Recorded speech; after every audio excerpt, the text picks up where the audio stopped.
आज हम पढ़ेंगे हिंदी के अफसाना निगार सुदर्शन की कहानी हार की जीत। सुदर्शन मौजूदा पाकिस्तान के सियालकोट में पैदा हुए थे। ये 1886 ईस्वी में पैदा हुए और 1967 ईस्वी में इनका इंतकाल हो गया। आइए पढ़ते हैं हम इनकी कहानी हार की जीत।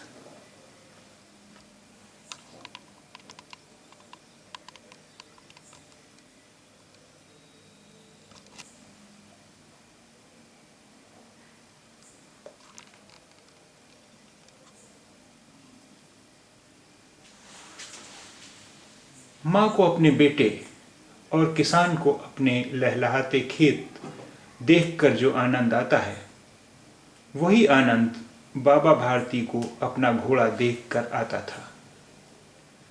भगवत भजन से जो समय बचता, वो घोड़े को अर्पण हो जाता। वो घोड़ा बड़ा सुंदर था, बड़ा बलवान था। उसके जोड़ का घोड़ा सारे इलाके में न था। बाबा भारती उसे सुल्तान कहकर पुकारते, अपने हाथ से खरहरा करते, खुद दाना खिलाते और देख देख कर प्रसन्न होते थे। उन्होंने रुपया, माल, असबाब, ज़मीन आदि अपना सब कुछ छोड़ दिया था। यहाँ तक कि उन्हें नगर के जीवन से भी घृणा थी। अब गांव से बाहर एक छोटे से मंदिर में रहते और भगवान का भजन करते थे। मैं सुल्तान के बिना नहीं रह सकूंगा, उन्हें ऐसी भ्रांति सी हो गई थी। वे उसकी चाल पर लट्टू थे। कहते ऐसे चलता है जैसे मोर घटा को देखकर नाच रहा हो। जब तक संध्या समय सुल्तान पर चढ़कर 8-10 मील का चक्कर न लगा लेते, उन्हें चैन न आता।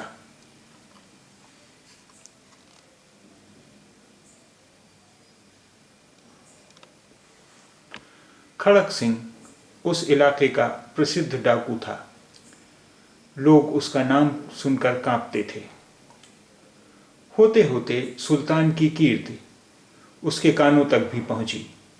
उसका हृदय उसे देखने के लिए अधीर हो उठा। वो एक दिन दोपहर के समय बाबा भारती के पास पहुंचा और नमस्कार करके बैठ गया। बाबा भारती ने पूछा, खड़क सिंह, क्या हाल है? खड़क सिंह ने सिर झुकाकर उत्तर दिया, आपकी दया है। कहो इधर कैसे आ गए? सुल्तान की चाह खींच लाई।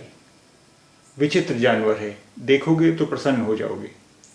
मैंने भी बड़ी प्रशंसा सुनी है। उसकी चाल तुम्हारा मन मोह लेगी। कहते हैं देखने में भी बहुत सुंदर है। क्या कहना, जो उसे एक बार देख लेता है, उसके हृदय पर उसकी छवि अंकित हो जाती है। बहुत दिनों से अभिलाषा थी, आज उपस्थित हो सका हूँ। बाबा भारती और खड़क सिंह अस्तबल में पहुंचे। बाबा ने घोड़ा दिखाया घमंड से। खड़क सिंह ने देखा आश्चर्य से। उसने सैकड़ों घोड़े देखे थे, परंतु ऐसा बांका घोड़ा उसकी आंखों से कभी न गुजरा था। सोचने लगा, भाग्य की बात है, ऐसा घोड़ा खड़क सिंह के पास होना चाहिए था। इस साधु को ऐसी चीज़ों से क्या लाभ? कुछ देर तक आश्चर्य से चुपचाप खड़ा रहा। इसके पश्चात उसके हृदय में हलचल होने लगी। बालकों की सी अधीरता से बोला, परंतु बाबा जी, इसकी चाल न देखी तो क्या देखा? दूसरे के मुख से सुनने के लिए उनका हृदय अधीर हो गया। घोड़े को खोलकर बाहर गए। घोड़ा वायु वेग से उड़ने लगा। उसकी चाल को देखकर खड़क सिंह के हृदय पर सांप लौट गया। वो डाकू था और जो वस्तु उसे पसंद आ जाए, उस पर वो अपना अधिकार समझता था। उसके पास बाहुबल था और आदमी थे। जाते जाते उसने कहा, बाबा जी, मैं ये घोड़ा आपके पास न रहने दूंगा। बाबा भारती डर गए। अब उन्हें रात को नींद न आती। सारी रात अस्तबल की रखवाली में कटने लगी। प्रतिक्षण खड़क सिंह का भय लगा रहता, परंतु कई मास बीत गए और वह न आया। यहाँ तक कि बाबा भारती कुछ असावधान हो गए और इस भय को स्वप्न के भय की नाई मिथ्या समझने लगे। संध्या का समय था। बाबा भारती सुल्तान की पीठ पर सवार होकर घूमने जा रहे थे। इस समय उनकी आंखों में चमक थी, मुख पर प्रसन्नता। कभी घोड़े के शरीर को देखते, कभी उसके रंग को, और मन में फूले न समाते थे।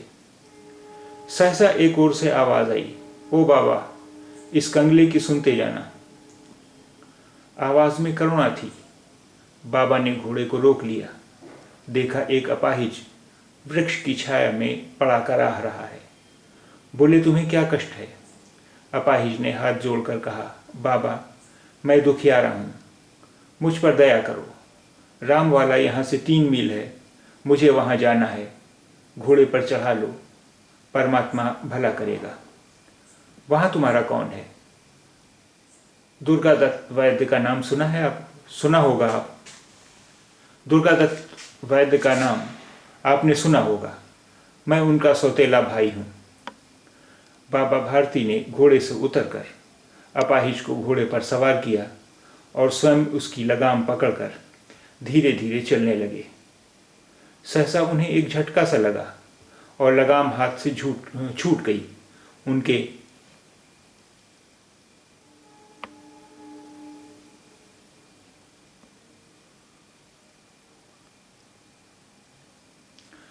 आश्चर्य का ठिकाना न रहा जब उन्होंने देखा कि अपाहिज घोड़े की पीठ पर तन कर बैठा है और घोड़े को दौड़ाए लिए जा रहा है।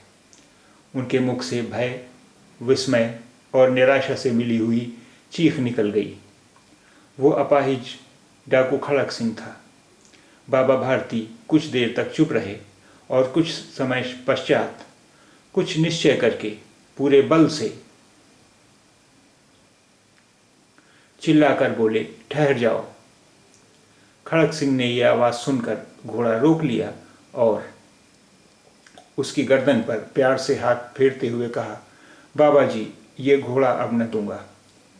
परंतु एक बात सुनते जाओ। खड़क सिंह ठहर गया।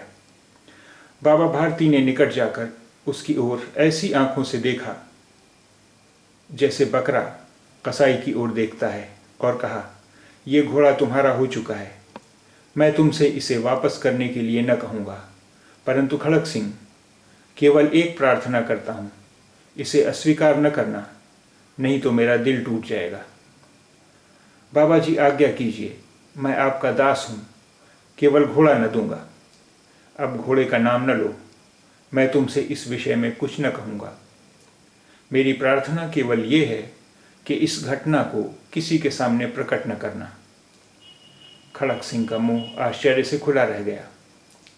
उसका विचार था कि उसे घोड़े को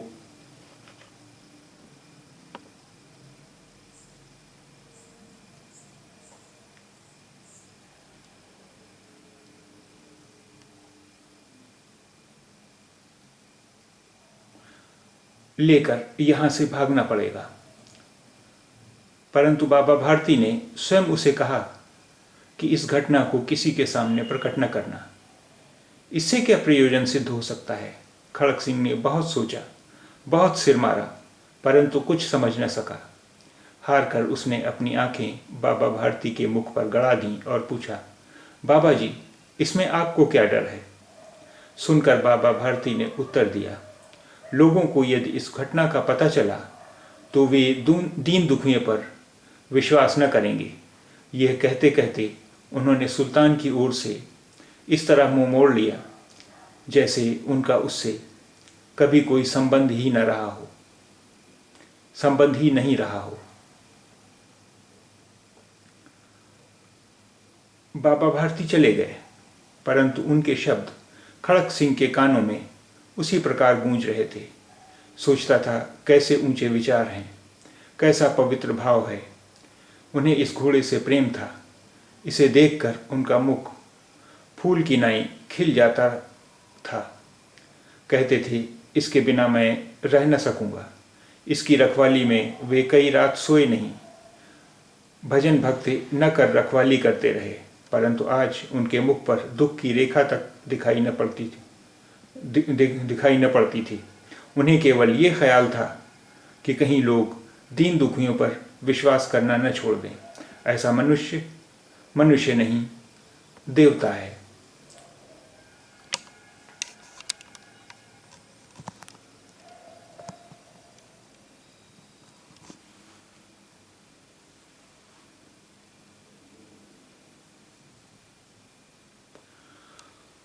रात्रि के अंधकार में खड़क सिंह बाबा भारती के मंदिर पहुंचा। चारों ओर सन्नाटा था। आकाश में तारे टिमटिमा रहे थे। थोड़ी दूर पर गांवों के कुत्ते भौंक रहे थे। मंदिर के अंदर कोई शब्द सुनाई न देता था। खड़क सिंह सुल्तान की बाग पकड़े हुए था। वो धीरे धीरे अस्तबल के फाटक पर पहुंचा। फाटक खुला पड़ा था। किसी समय वहां बाबा भारती स्वयं लाठी लेकर पहरा देते थे, परंतु आज उन्हें किसी चोरी, किसी डाके का भय न था। खड़क सिंह ने आगे बढ़कर सुल्तान को उसके स्थान पर बांध दिया और बाहर निकलकर सावधानी से फाटक बंद कर दिया। इस समय उसकी आंखों में नेकी के आंसू थे। रात्रि का तीसरा पहर बीत चुका था। चौथा पहर आरंभ होते ही बाबा भारती ने अपनी कुटिया से बाहर निकल ठंडे जल से स्नान किया। उसके पश्चात इस प्रकार जैसे कोई स्वप्न में चल रहा हो, उनके पांव अस्तबल की ओर बढ़े, परंतु फाटक पर पहुंचकर उनको अपनी भूल प्रतीत हुई। साथ ही घोर निराशा ने पांवों को मन भर का भारी बना दिया। वे वहीं रुक गए। घोड़े ने अपने स्वामी के पांवों की चाप को पहचान लिया और जोर से हिनहिनाया। अब बाबा भारती आश्चर्य और प्रसन्नता से दौड़ते हुए अंदर घुसे और अपने प्यारे घोड़े के गले से लिपटकर इस प्रकार रोने लगे, मानो कोई पिता बहुत दिन से बिछड़े हुए पुत्र से मिल रहा हो। बार बार उसकी पीठ पर हाथ, बार बार उसके मुंह पर थपकियां देते। फिर वे संतोष से बोले, अब कोई दीन दुखियों से मुंह न मोड़ेगा।